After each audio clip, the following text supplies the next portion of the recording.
يا أيها الذين آمنوا استعينوا بالصبر والصلاة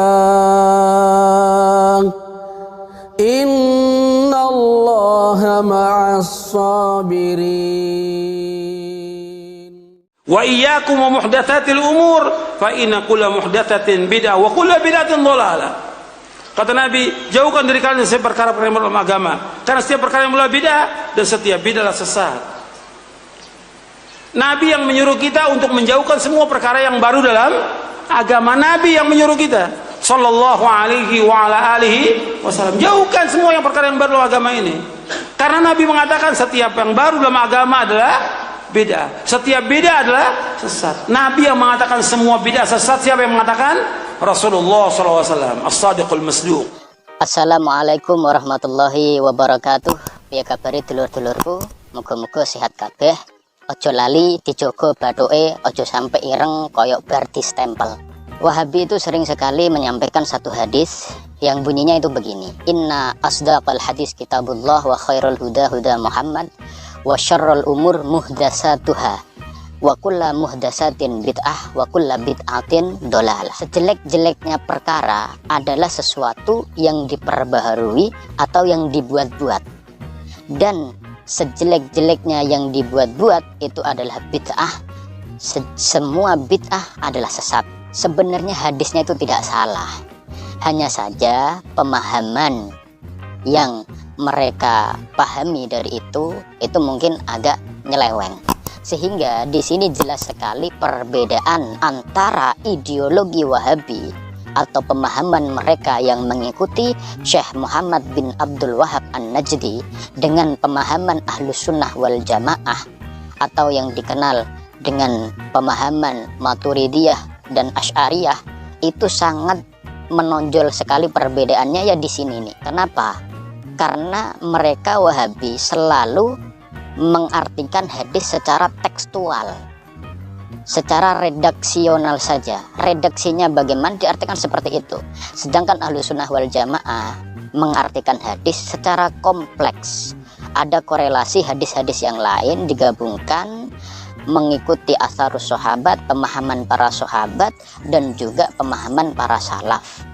Memakai rasional, tidak diartikan secara kontekstual saja. Buktinya apa? Kalau semua bid'ah itu sesat, kenapa Sayyidina Umar ibnul Khattab, seorang sahabat Nabi, beliau membentuk jamaah taraweh, yang mana itu tidak dilakukan oleh Nabi dan tidak diperintah oleh Nabi, sehingga beliau pun mengatakan itu ni'matil bid'ah hadihi, sebaik-baiknya bid'ah adalah ini. Loh, kok ada bid'ah kok yang baik? Sayyidina Utsman ibn Affan, beliau juga membukukan mushaf Al-Quran dengan bantuan Sayyidina Zaid bin Thabit, sehingga terbentuklah mushaf. Itu tidak diperintah oleh Nabi dan tidak juga dicontohkan oleh Nabi. Loh, berarti bid'ah juga. Tidak seperti itu cara berfikirnya, dan tidak ada yang lebih memahami apa yang disampaikan oleh Nabi, kullu bid'atin dolalah, melebihi pemahaman para sahabat dan para salaf. Anda buat bid'ah ini siapa yang mengikrarnya? Anda sahabat bukan, zaman wahyu bukan, yang mengikrarnya siapa? Rasulullah bukan, Abu Nawas iya. Ya kan? Ada juga yang mencari dalil untuk membolehkan bid'ah. Tuh Umar menyatakan nikmatul bid'atu hadhihi. Masya Allah, ilmiahnya dengan tanda kutip. Sebaik-baik bid'ah, senikmat-nikmat bid'ah adalah ini, tatkala sholat tarawih di masa beliau dikerjakan berjamaah. Jawaban kita, itu Umar. Pertama kita jawab, biar lebih telak lagi. Itu Umar, Anda Umar. Anda Umar, tapi Umar akhir zaman. Satu. Kedua, Umar termasuk khulafa ar-rasyidin yang ada perintah dari Nabi untuk mengikuti sunnah mereka. Tiga, apakah yang dikatakan oleh Umar itu sama sekali tidak ada di masa Nabi? Ada. Nabi sholat 3 malam berturut-turut tarawih berjamaah, kemudian beliau berhenti melakukannya karena khawatir akan diwajibkan kepada umat ini. Sekarang maulid, ada Umar katakan maulid nikmatul bidah hadhihi, sebaik-baik bidah adalah ini. ada Nabi dan para sahabat di masa itu melakukan maulid walaupun cuma 2-3 kali, kemudian setelah itu kita kerjakan setiap tahun? Nggak ada. Jauh sekali kiasnya. Jelas ya? Kemudian ada yang membawa dalil juga lah, Utsman bin Affan itu mengumpulkan Al-Quran 30 juz di masa Nabi kan belum ada. Berarti nggak mesti setiap bidah yang nggak ada di masa Nabi kalau kita lakukan bidah katanya.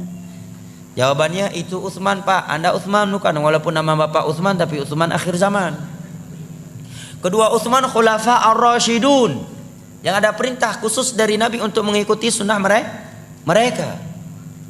Ketiga, perbuatan Utsman tersebut disaksikan oleh seluruh para sahabat Nabi dan seluruh kaum muslimin di masa itu dan tidak ada yang mengingkarinya, semuanya sepakat. Itulah yang disebut dengan al-ijma' al-muntabit al-qat'i, yang wajib diikuti dan tidak boleh diselisihi. Bidah yang Anda lakukan ini ijma' enggak. Jangankan tingkat internasional, tingkat daerah aja enggak ijma'. Ya kan? Ya, jangankan tingkat internasional, tingkat daerah aja, tingkat kecamatan enggak ijma'. Gimana mau diikuti? Keempat, Utsman bin Affan melakukan hal tersebut ini bentuk merealisasikan keumuman firman Allah, inna alaina jam'ahu wa qur'ana. Kelima, di masa Nabi sudah ada pengumpulan Al-Quran. Beliau mencontohi itu, hanya saya pengumpulan Al-Quran di masa Nabi tidak sempurna 30 juz dalam sebuah mushaf. Kenapa? Karena fasilitas masih terbatas sehingga Al-Quran tertulis di lempengan-lempengan batu, ya, di lembaran-lembaran, di pelepah-pelepah kurma, di dada-dada manusia karena hafalan yang sangat banyak. Kemudian di Parang Yamamah sekian para sahabat ahli Al-Quran, penghafal Al-Quran meninggal dunia. Kemudian juga dalam kejadian Bi'ir Ma'unah 70 sahabat Nabi ahli Al-Quran meninggal dunia. Maka sebelum hilang maka beliau menulis. Jawaban yang keenam, bahwa Utsman bin Affan tidak menambah sebuah ayat yang belum pernah turun kepada Nabi dan tidak pernah mengurangi sebuah ayat yang telah turun kepada Nabi. Al-Quran yang beliau kumpulkan 30 juz itulah Al-Quran yang turun di masa Nabi. Jadi sisi mana ada pembaruannya? Dari sisi mana ada pembaruannya? Berarti pada hakikatnya tidak ada pembaruannya, tetapi yang beliau melakukan adalah sarana masalihul mursalah, sedangkan yang Anda lakukan adalah ritual ibadah, bukan masalihul mursalah. Ya.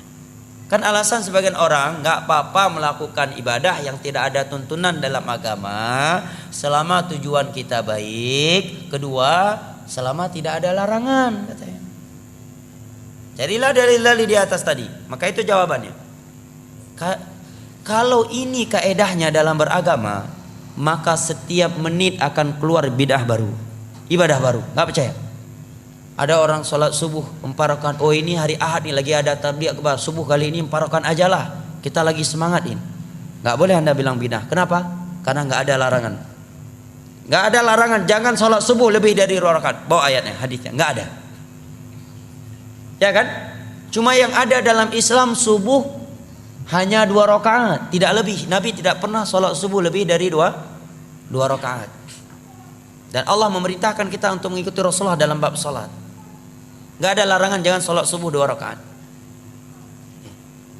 Kalau kaedahnya yang penting baik, selama tidak ada larangan maka boleh. Berarti boleh sholat subuh lebih dari 2 rakaat karena gak ada larangannya dan tujuan kita pun baik. Datang satu orang lagi mau masuk rumah baru, tahiyatul rumah dululah 2 rakaat. Nggak boleh larang. Kenapa? Tujuannya baik dan nggak ada larangan. Nggak ada ayat dan hadis yang berbunyi jangan sholat 2 rakaat ketika mau masuk rumah baru. Nggak ada. Ya kan? Yang satu lagi baru beli fortune baru, tahiyatul fortune dulu 2 rakaat lah. Nggak bisa Anda larang. Kenapa? Karena kaedahnya tadi nggak apa-apa melakukan ibadah baru selama tujuan baik dan kedua nggak ada larangannya. Nggak ada larangan. Jangan sholat. Ada dalam surah Al-Baqarah jangan sholat 2 rakaat ketika mau naik fortune baru. Nggak ada. Berarti setiap detik, setiap menit akan timbul ibadah baru. Makanya sahabat Abdullah bin Mas'ud menyatakan ittabi'u wa la tabtadi'u faqad kufitum. Dalam masalah ibadah, masalah agama ikuti saja apa yang telah ditinggalkan oleh Rasulullah dan para sahabatnya. Jangan membuat bid'ah. Jangan membuat ibadah-ibadah baru. Apa yang mereka tinggalkan untuk kalian itu sudah cukup demi Allah ya jamaah. Demi Allah, kalau kita jujur beragama, apa yang sudah ada dalam agama ini demi Allah tidak mampu kita melakukan secara keseluruhan, secara totalitas. Yang sudah ada saja kita tidak mampu melaksanakannya secara sempurna, untuk apa melakukan sesuatu yang tidak ada, yang tidak dianjurkan. Sekarang sebagai contoh zikir, setelah sholat 5 waktu saja sekarang terkadang kita sering lupa zikir, ya kan? Menjelang tidur, zikir menjelang tidur tidak kalah panjangnya dengan zikir setelah sholat 5 waktu. Mendengarkan suara ayam di pertiga akhir malam, ada zikirnya. Bangun dengan anjing, ada zikirnya. Bangun tidur, ada zikirnya. Mau masuk WC, ada zikirnya. Keluar WC, ada zikirnya. Ingin mensutuk, ingin melakukan hubungan pasangan suami istri dengan istri, ada zikir khusus. Melihat buah-buahan telah matang, ada zikir khusus. Datang angin, topan, dan semisal dengannya, ada zikir khusus. Suara petir, ada zikir khusus. Sekian zikir. Ini saja 24 jam ini penuh dengan ibadah zikir. Itu saja udah gak mampu kita lakukan. Itu apa mengada-adakan yang tidak ada.